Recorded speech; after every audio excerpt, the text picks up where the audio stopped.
And I'm moving back downtown. You look like a downtown lady. You want to check out the bedroom? You should have called ahead.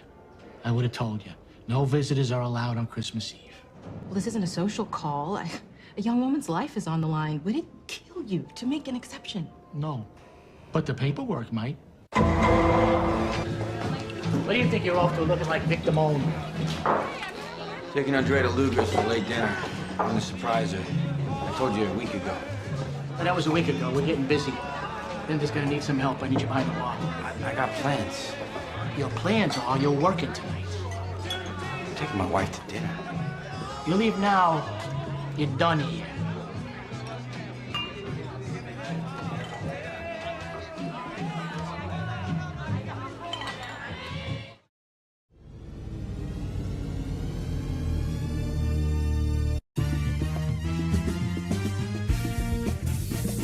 Live from Paradise Studios in Massapequa, Long Island, it's the Buzz Talk Live Show.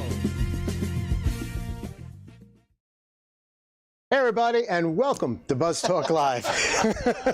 A little craziness here at the studio here. Hey, thanks again for sharing your Sunday night with me once again. And please remember to smash that like and subscribe button. And, post a chat or two during the show. Let's get the chats going because this is going to be a great show. We're going to have a great show because my guest is in studio. And he's an award-winning New York actor, and he's been acting since he was a kid. He's been on recurring roles on TV shows such as The Sopranos, and most currently playing Ron Fredo on Law & Order Special Victims Unit. He's also a producer and a writer. So let's please welcome Lou Martini Jr. to Buzz Talk Live. Lou, how you doing, wow, buddy? We got the streaming taken care of and the internet and the technology today. Well, let's hope we're still streaming. I'm here, folks. Let's get the chats going and make sure that we're still streaming here. Please. And, I think we are. I see a hi out there from is it Baxter? I don't know. Baxter, if you're still watching, if you're... Is it Dexter with the way we're going here? Dexter. Chatting and want to chop some people up here on the technology side. Oh, my God. How you doing? I'm doing okay. Good, good. Coming to Long Island is very stressful. I know, I heard. And I wanted to come into the studio and have some fun with you and relax, and it got more stressful. Well, it got stressful in the last 10 minutes. Yeah. No, but it's really...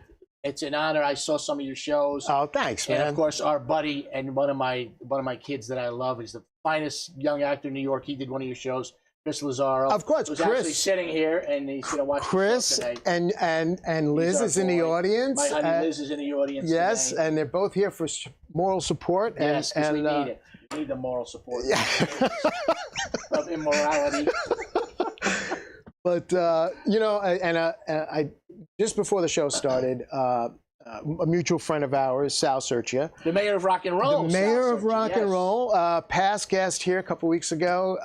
He's like, oh, my God, you're going to have Brother Lou on. Yes, I know Sal for many years. We worked together on a great show. Diddy Deborah Rochon back in the day. We had some fun on that film. Yeah. No. Google it and you'll see it. And, yeah, exactly. I think it was called Wonton Baby. Wonton Baby. And the reason I did that film, again, first of all, you got to work in this business. So, right.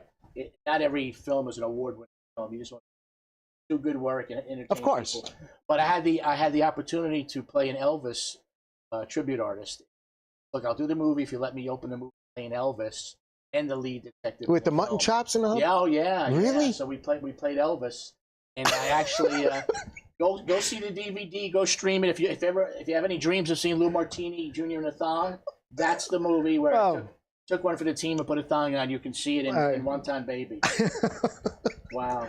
Unbelievable. Yeah. A thong. Good man, Sal. Yeah, no, Sal's an awesome guy. Look, like I said in my open, you've been acting like since you were a kid. 1964. And your dad, you come from a show business family. Your dad, mom too, or? No, my mom was in retail all her life. Okay. My dad was a singer, song and dance man. Wow. My whole side of the family, my cousin Sonny is one of the great tenors of all time, for various reasons.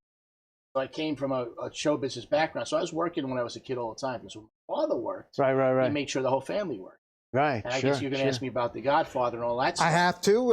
It's a natural lead-in. You know, my father was Lou Martini. That's why I go by Lou Martini. Right. And that's not even my real name. My dad took that name because he was locked up in a. Back in the 20s when they were doing the speakeasy, he was doing a show with Eddie Cantor one night. Eddie Cantor. And they were getting raided. This is during the Prohibition days. Yeah. And there was a coaster, a Martini and Rossi coaster at the bar. Hence Martini. And he looked at the coaster and he says, all right, my name is Lou Martini. And his brother Benny kept the name and they went by Martini for the rest of their lives in their act. So I go by Lou Martini Jr. I still have the coaster. I still have the actual coaster. And thank God, because Lou Martini Jr. I think sounds better than Lou Rossi Jr. I'm glad that he picked the Martini instead of the Rossi. The Rossi. Right? That's your original Rossi? No, my name is Azara. Azara. I'm saying he could, if he would have picked Rossi. Oh, right. My life could have been That's different. true. I could have been That's Lou true. Rossi Jr., which Lou doesn't Rossi. have the ring. No. I like Martini. Martini Jr. I like has, Martini. right? Yeah, I like Martini. The Godfather. The Godfather. Now, we spoke about The Offer leading into this interview, and I love The Offer. When I wanted a number 2. I wanted for Godfather 2. Yeah. They didn't do it. Whatever. But what a great show. And if anybody else is watching out there, if you haven't seen The Offer, please get on your streaming service and watch it. It's fantastic. Best miniseries on TV. It really is. It's the making of The Godfather. And you don't have to be a Godfather fan to enjoy the show. Just the acting was off the charts, all that. But you have a story about that because during The Offer, you know, they go through the casting of it, right? And they have all the doubles, the Pacino and all that. And then they speak of the Luca Brasi character, right? Now, I was told, I don't know, I mean, you could probably clean this up, but I was told, like, because back then, you know, the mob had control over what was going on in that production. It's a mob-produced movie, absolutely. It's a mob-produced movie. It's a mob. Yeah, because, you know, like the wedding scene, right? And I have a clip of the wedding scene, which I'm going to show, but I heard like a lot of the family was there, you know, right? You're looking at me like I got 6 heads. So, well, there's only so much I could say, you know. But everybody's gone anyway. You can't piss anybody off anymore. No, it's true. No, it's all good fun. Is there had been a story in my family for years and years and years. My family's all gone, so nobody really could validate it today. My dad was hired to play Luca Brasi, shot one day, got ill on the set, had a stroke, and passed away. Now, this was a story in my family for years, but again, there's nobody around to validate it. My mom. Right, sure. So I'm sitting there watching The Offer like everybody else, and there's a scene in episode 6 or 7 where the assistant comes in to Miles Teller, who's playing Al Ruddy, says, Al, look, we just lost the actor who was supposed to play Brazzi. And Miles Teller, Al Ruddy, says, what do you mean we lost him? He said, the contract. No, we lost him. Got ill and passed away. I jumped off the couch 3 feet, shaking like a leaf, because there's the validation that story is true. Right. And I wound up going to a party later on, a screening of The Offer, and met everybody and stuff like that. And they did a toast to my father. Very, very cool. Where they validated that that actually happened. My dad was hired, got sick, and passed away, and was replaced by Sonny Montana, who did a fabulous job. Is that right? Wow. So if you watch that wedding clip now, I've got 15 or 20 relatives in the wedding scene that my dad got work. Because every time my dad worked, we made sure my aunt worked and the uncles worked, and they were all in the wedding scene. It was like watching an old wedding scene. Before I show the wedding scene, put up the graphic of you with, there it is. Now, there's some controversy about this.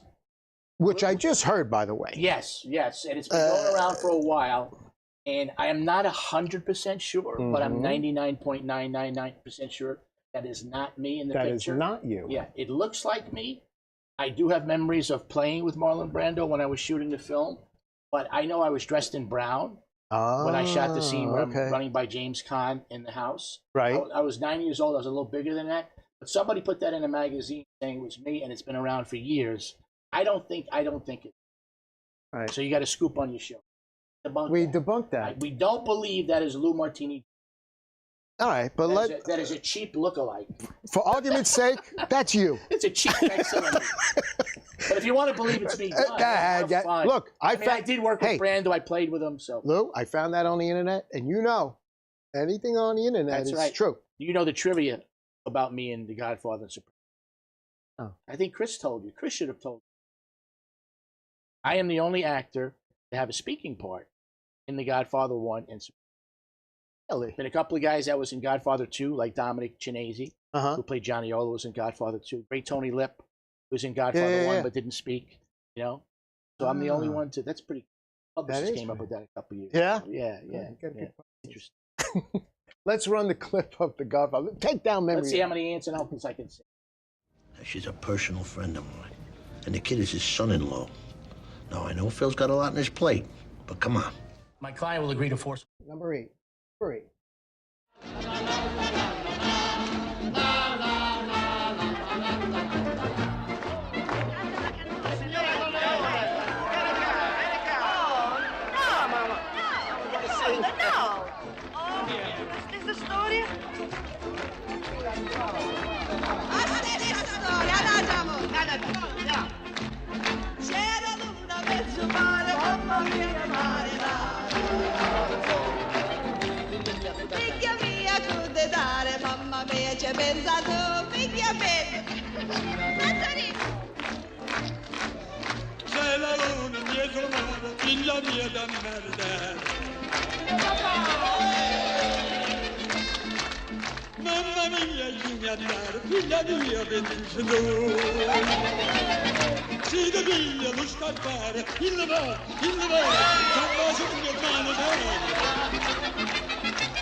Memories.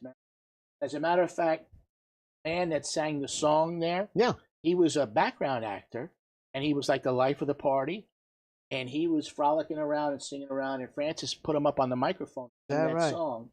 That was totally that was shot in Staten Island, right? Staten Island, yes. Staten Island, also parts of Jersey. And there was 2 houses, one for interiors and one for exteriors. And I don't remember which. Your name was Frank Hagen, which was Tom Hagen's. Is that right?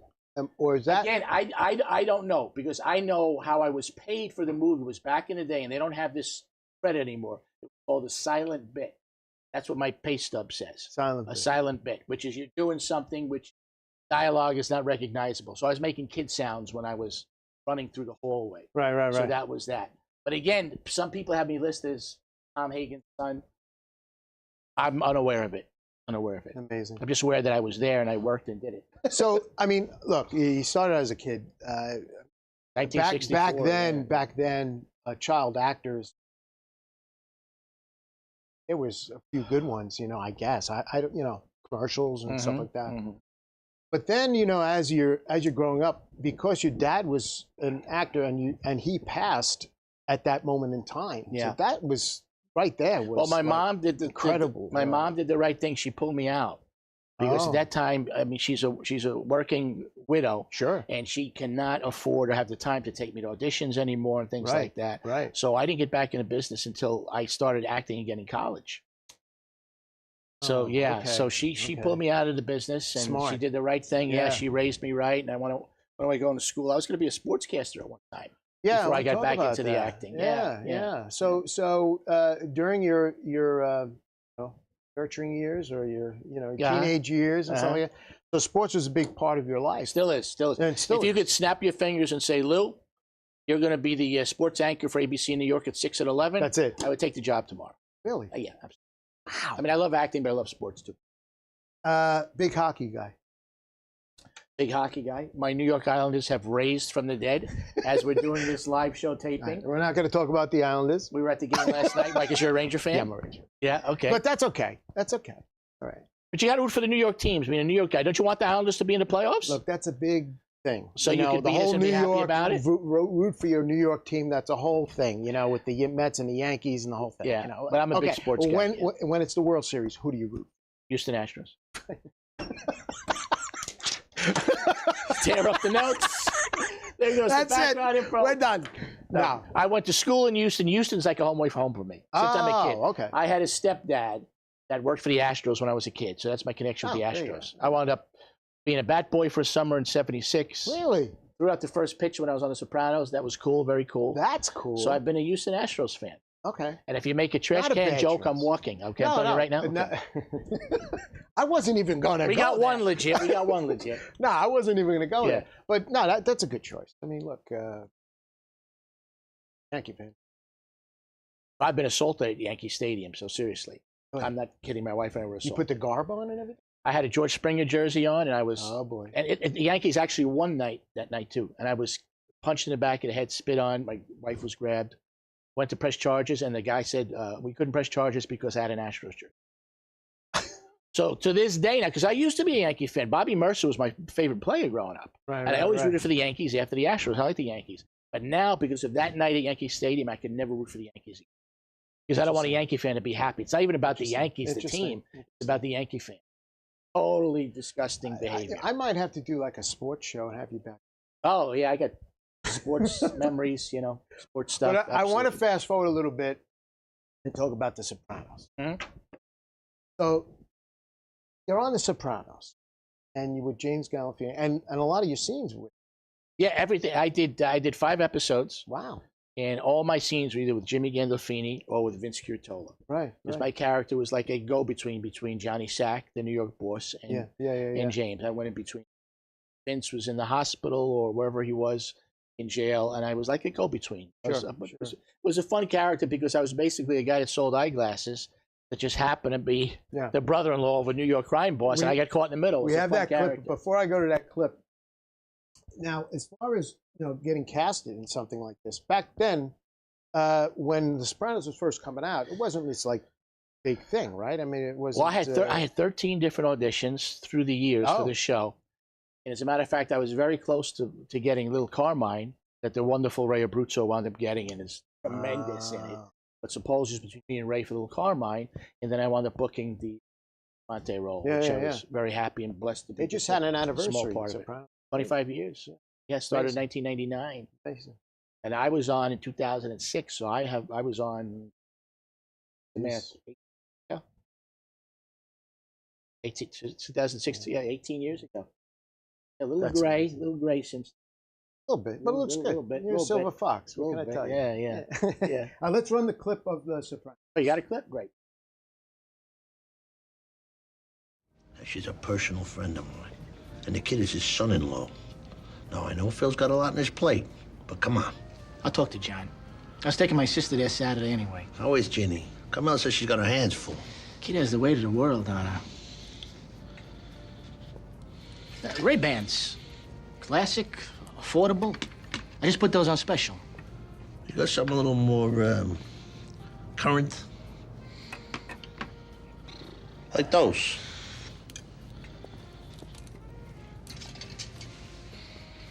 Armani's.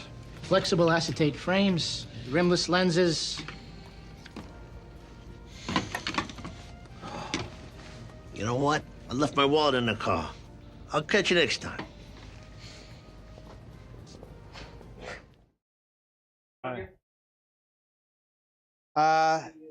That was amazing. And we during the clip. Interesting. I got an interesting story about that also.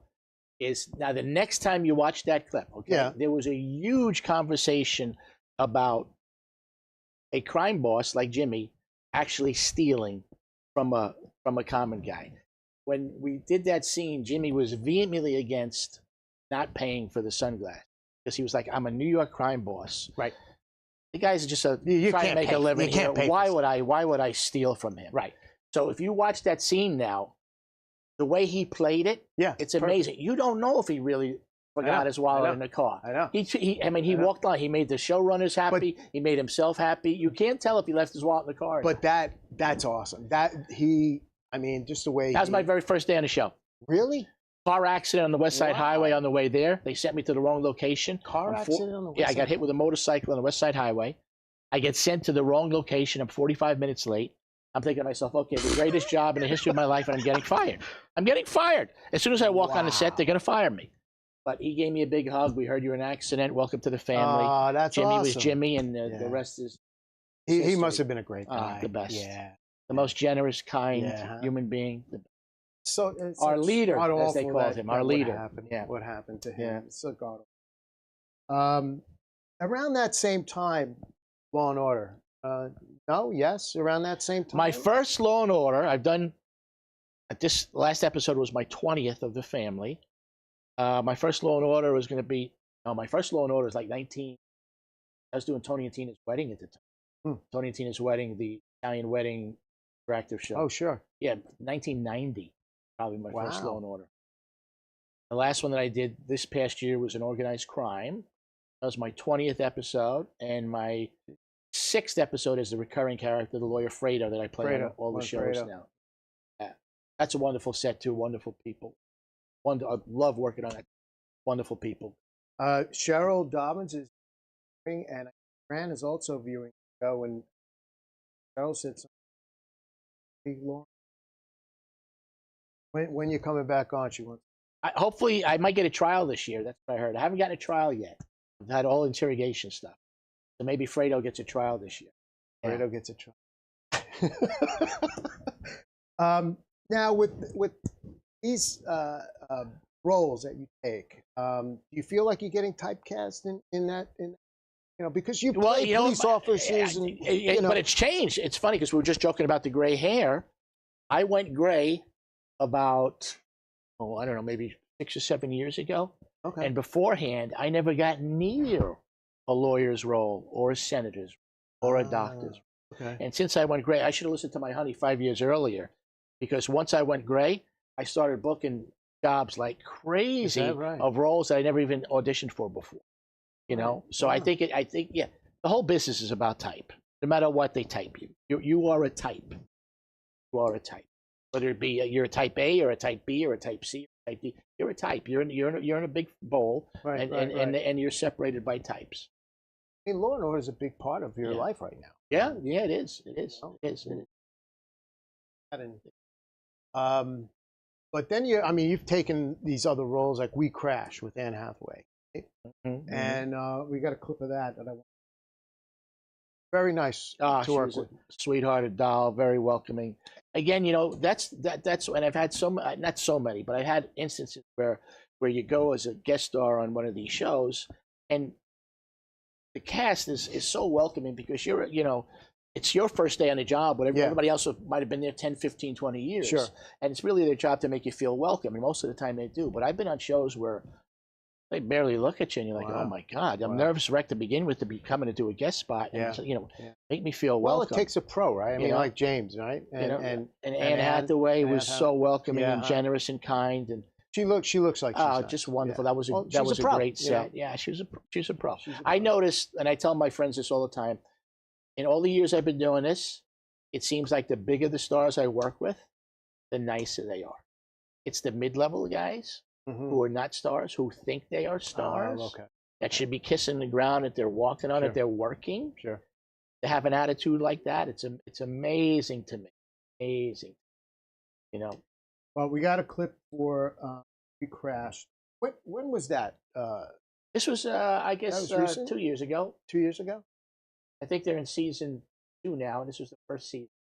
This was the pilot episode too. We got a lot of play from this, and she showed my clip also on all her press junkets. And Today's show and all that stuff. Oh, is that right? Yeah, it was cool. All right, so I guess they liked it. Yeah. So you see what the problem is. Yeah, I see it. Good. The last 3 didn't. It's the feng shui. It's off. Totally off. You walk in and you just feel like claustrophobic. Absolutely. So I just want to go up, blow it out. Finally got something to breathe. First thing I thought when I walked in, open it up. That's what it needs. It needs just... Rise and grind! Rise and grind! Yes! Feel free to look around. I imagine you measurements, etc. I tell you, she's great. And wonderful. And she really Jersey girl too. I didn't know that. Jersey. Yeah, she's a Jersey girl. Yeah, Really? we talked about Jersey a little bit. Shout out to Obi. Yeah. But when you're acting across from an actress like that, or an actor, fellow actor, does it make your job easy? it's like playing with a great musician, and you play music, but is it like that with acting? I don't know if it's like that because I don't think that way. You know what I'm saying? As opposed to once it's time to do the work, it's time to do the work. You know your lines. And... So yeah, at that point I'm not opposite Anne Hathaway. I'm opposite whatever character right. she is. You know what I'm saying? Right. So yeah, I rarely get. Back in the day when I was really getting my first big roles, and like I said, The Sopranos was nerve-wracking because of the accident, and I was late that day, and stuff like that. But if you're prepared, you really shouldn't be nervous because if you know your stuff, you know what you're doing, you're prepared, you're ready to go. You go do the job, and hopefully your co-star, you know. And that's in your genes too, you know. I mean, come on. Yeah. Let's face it. Yeah, at least I've been doing it a long time, you know. But yeah, I mean, I've been starstruck a couple of times out meeting Al Pacino because he's my guy. I was Al starstruck Pacino, there. we have a shot of you and Al. Oh, you do? Yeah, let's set that up. And is there a story on? That was the show Hunters that he's doing on Amazon. Hunters. I did a guest spot on Hunters. We weren't in the same scenes. I recently in the same episode. Watched that. I think I'm up to this. Yeah, and we talked about my father and The Godfather and his coach Charlie Lawton, who I studied with back in the day too. Yeah, he's a wonderful guy. Wonderful I bet. And with this, I've been involved with a celebrity roast, Joe Montaigne. Oh, yeah, Dina Martin. You know, her dad had those great celebrity roasts, and Dina Martin was doing that a while back, and I got asked to do Joe Montaigne, and it was a blast. But I'll tell you the one thing I learned about a celebrity roast: do not go last. Because by the time you go, half your material that you think you're going to be able to do has been done by the other guests. Oh my God! The night before, we had like the meet and greet dinner. I had never met Joe before, and they had people from his show, and they had some great comics like Tom Dreesen, a legendary comic, Joe Piscopo. They had some Mike Marino. They had some great comics. And when they asked me to go last, I was like, wait a second, I'm not even a comic. They're like, no, Lou, you're funny. We want you to go last. And it was like an honor. So I'm sitting there, and I'm like, okay, I got this. And then all of a sudden, well, there goes that bit. There goes that bit. No, I can't believe she's saying that bit that I had planned. Oh, so I went up there, and I just winged it. And I think it's on YouTube. You could see it. I did like 7 minutes, and it was fun. And Joe laughed, and everybody laughed, so we had fun. Those are fun to do. I've done a few of them. We roasted Vinny Pastore a while back in Connecticut. Oh, Vinny. That was really fun. Big Pussy, we roasted him. Yeah, roasts are fun. And Dina Martin does a great job with that stuff. Yeah, it's off the cuff stuff, you know, and everybody. And I met Dina Martin and John Griffith, her husband, is I MC the Dean Martin Festival for the last 15 years in Steubenville, Ohio. Is that There's a whole festival surrounding Dean's life, and they have all these tribute artists. That's so cool. Stuff. And I've been emceeing that for the last 15 years, so we got to be good friends. And wow, that's big, man. emceeing and Dean. Very that's cool. Awesome. Awesome. And again, I have memories of playing with him when I was a kid. All these guys, Dean Martin, Sammy Davis Jr., Red Buttons, they're all in my living room when I was a kid because they'd come hang out with my dad. That's so cool. You know, that's amazing. So cool. I want to talk about Maestro. You were involved with a film. Dear friend of mine, Joe Barbara, who we met in Tony and Tina's wedding back in the day. He's in production on a film called Maestro. It's about during the Castro takeover in Cuba. This child, a violinist prodigy, based on a true story. Amazing story. And he's it's a low budget film, so he's shooting it in bits and pieces right now. But I'm proud of that. I got to play a Cuban bad guy in that. Wow. Pretty cool. We have a clip of. Okay, cool. So Where's the kid? Excuse me. Kaite! Where is this child? On whose authority do you intrude on my rehearsal? I'm right here. So, this is the famous Louis house. Such an embarrassment in a small package. Did you forget how to play last night? I asked you a question. Did you forget how to play last night? No. No. Prove it. Our little maestro here is going to play something for us right now.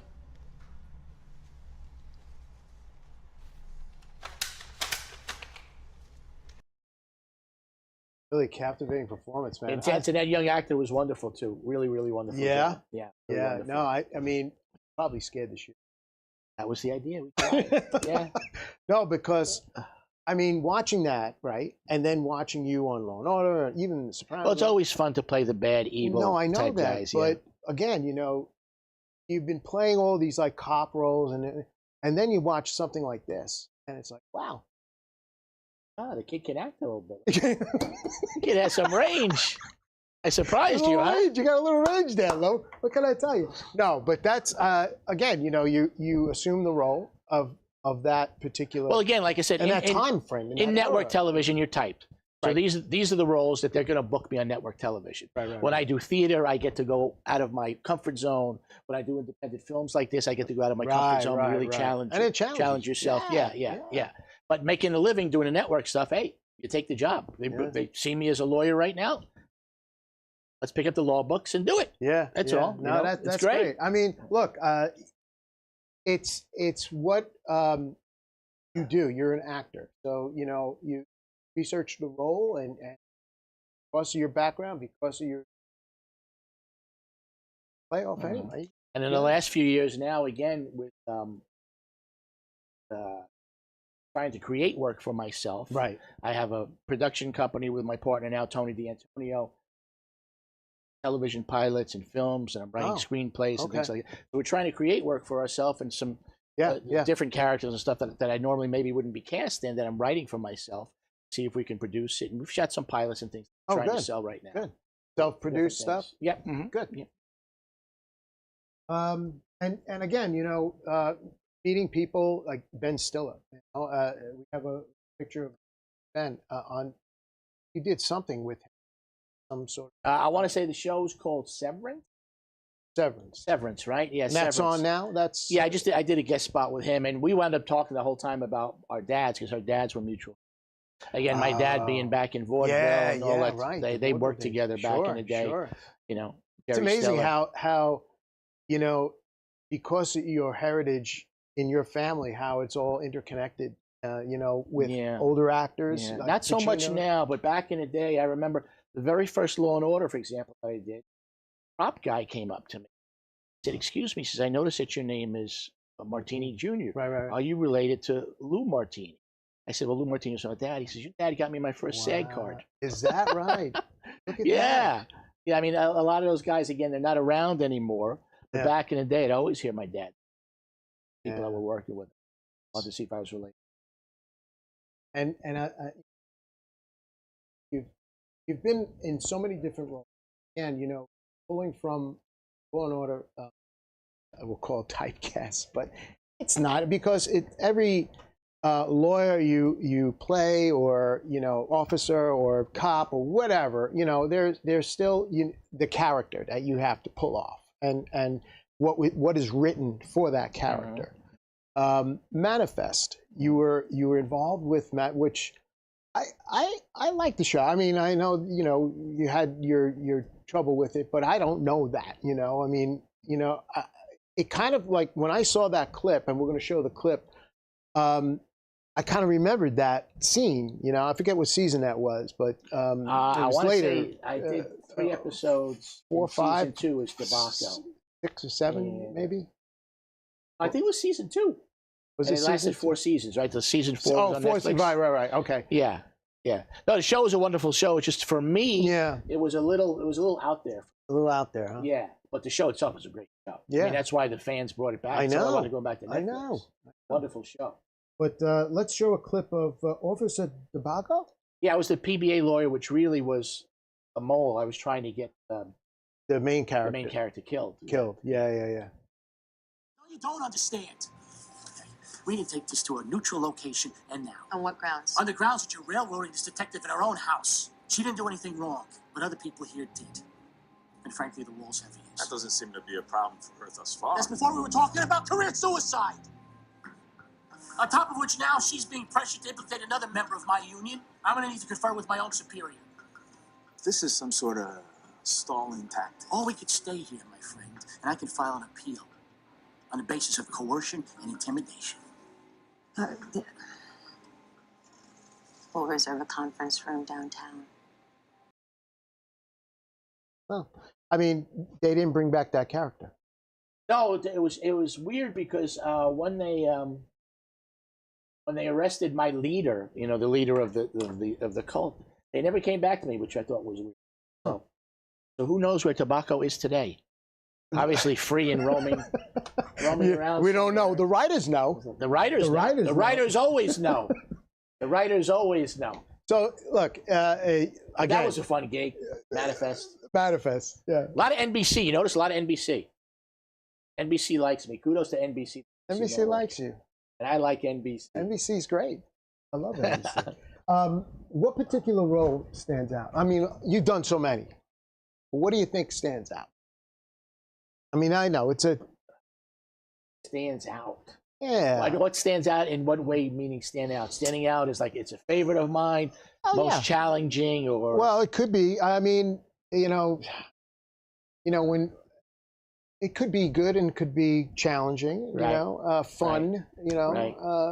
Well, the role on The Sopranos was really fun because again, at that time when I got Sopranos in 2006. Again, playing a lot of gangsters, a lot of mobsters, a lot of cops that beat their wives and stuff like that. And to get a character like that was really, he's a multi-layered character because he's a go-between. He's put in a position that he doesn't want to be put in, you know, being this go-between. And we actually shot some scenes in another episode that were cut where somebody gets killed in my car. It was an amazing episode for me. And what happened was the character of Jerry Torchiani, who was played by John Bianco. He had the dyed blonde hair. He was Frank Vincent's right-hand man during his time on the show. Well, they killed him during an episode with me. He was in the car with me, and they killed him. I had this great scene under the bridge with Frank Vincent saying, look, I sell eyeglasses. What's going on here? I can't be having guys killed in my car. I want nothing to do with this. Why am I in the middle of it?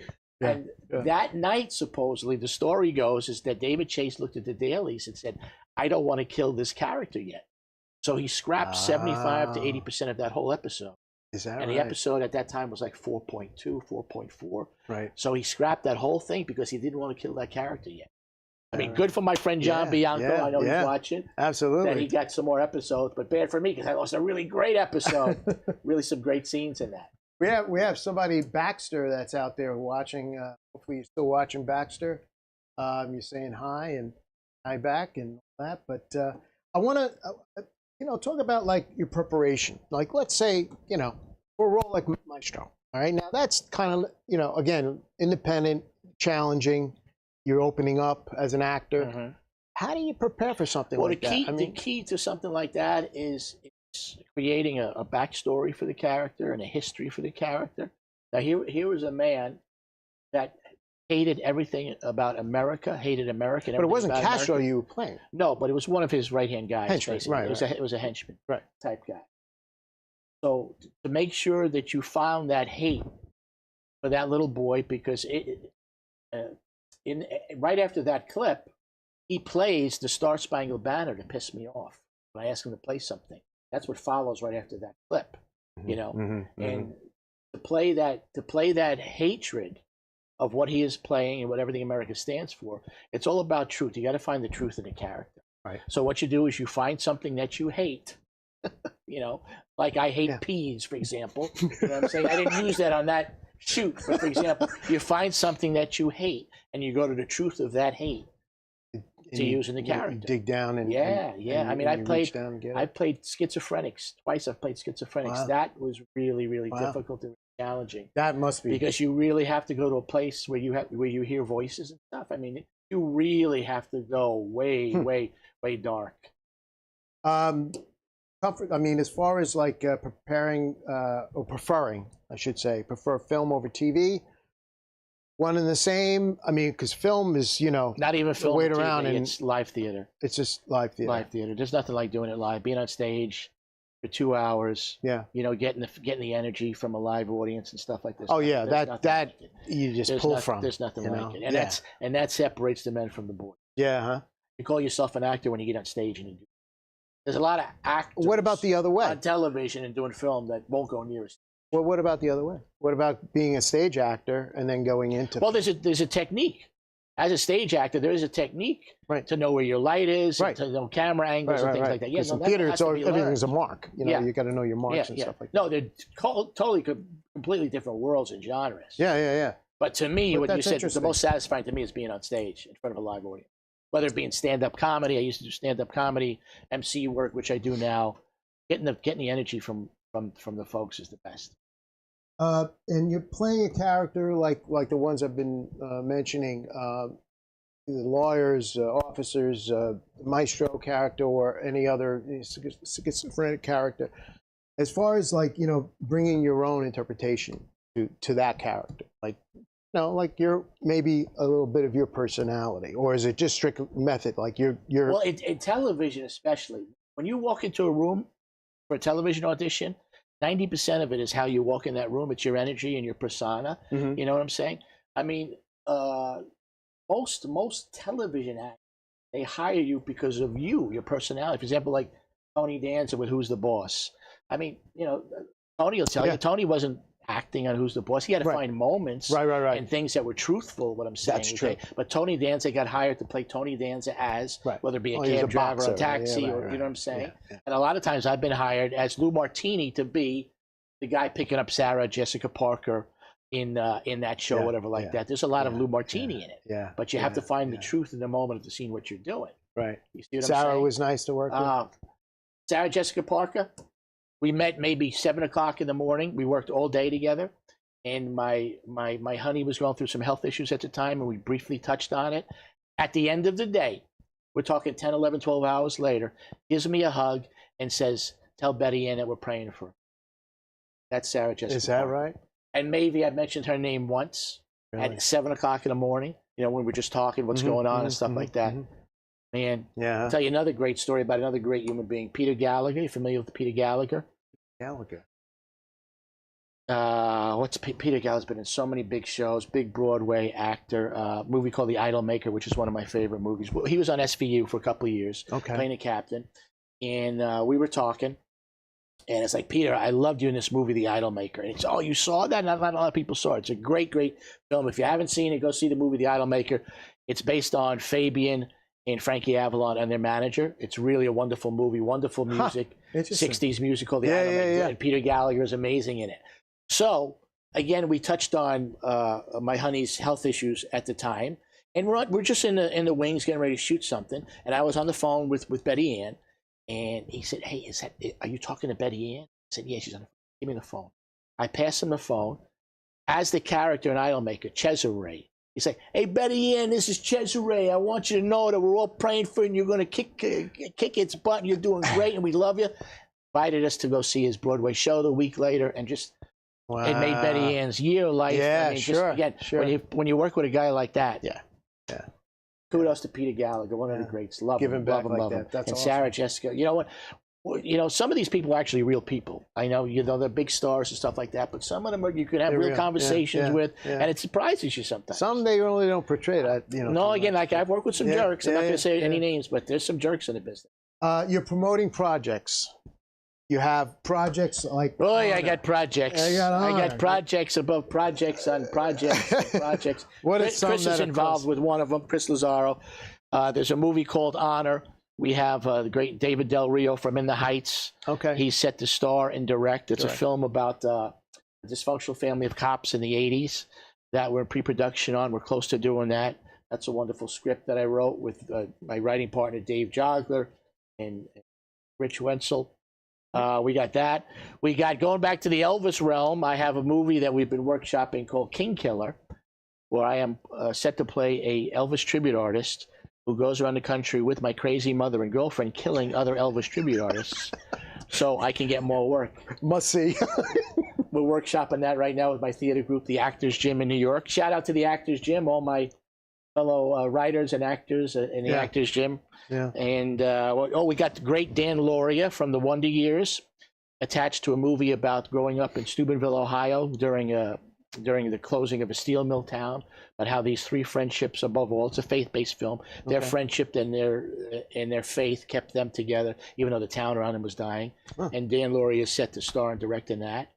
So we got some things in the hopper. Yeah.